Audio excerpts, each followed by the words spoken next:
Stellenbosch pilot crashes plane with almost 1 billion rand worth of cocaine on board. Timothy James Clark crashed in a Brazilian sugarcane field with 200 kg of cocaine on board with a street value of 920 million rand. For each flight, Clark allegedly pocketed about 8.6 million rand. First of all, this plane looks extremely small to be traveling long distances like that. I mean, from Johannesburg to São Paulo, Brazil, I don't think there'll be enough fuel to make such an extensive trip like that, or the craft itself is suitable or strong enough for such a trip. But he was making 8.6 million rand, so I guess he was willing to risk his life for the fun of it. According to sources in local aviation circles, he regularly crossed the Atlantic Ocean with this very aircraft and offloaded his cargo in Namibia and South Africa.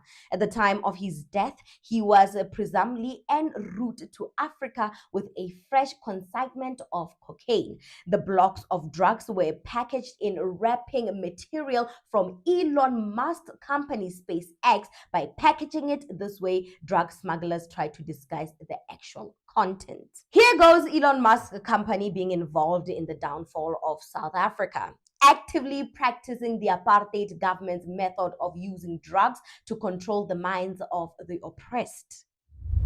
Apartheid didn't only brutalize black people through bullets and laws. It did so through chemical warfare. The system knew that if you couldn't kill the spirit of resistance, you could dull it with addiction. Drugs and alcohols were used as a silent weapon to keep our people subdued while the state maintained control.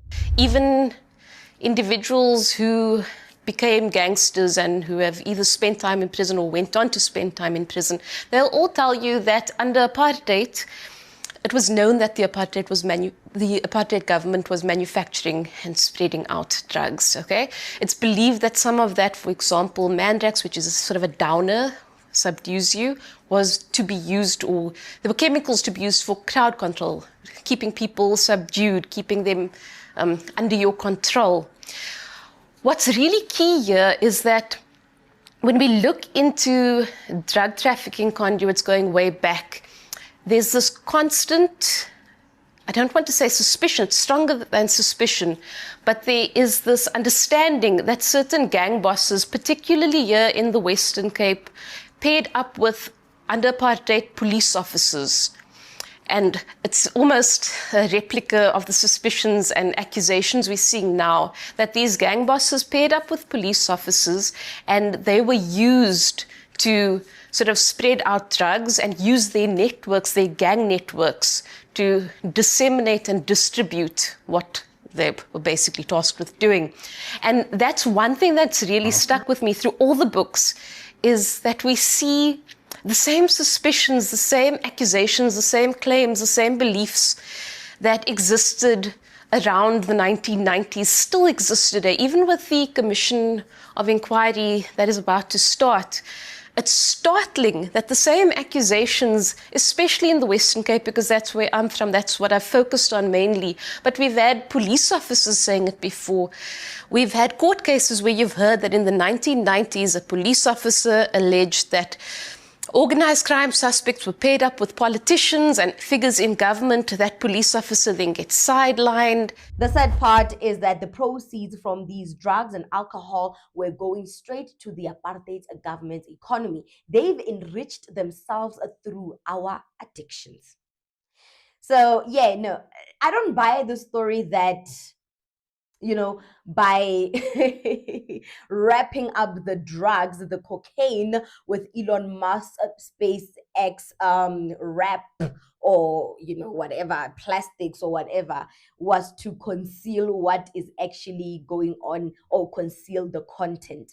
It was to avoid people getting searched at the airports. You know, I don't buy that story. I don't buy that story. Somewhere Elon Musk is involved. Remember, Elon Musk is the product of apartheid, and he was mad that apartheid came to an end in South Africa. He was really, really, really mad at that fact. So much so that he held a grudge.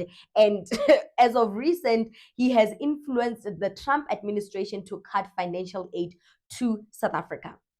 So Elon Musk is hell-bent in destroying the economy and the future of our nation. He will do it by any means necessary, even if it means, installing Starlink and tapping into our national security to collect data and find ways to overthrow the government of the ANC. He will do it. If it means, practicing the old apartheid regime of gaining control of Black people through drugs and alcohol, he will do it.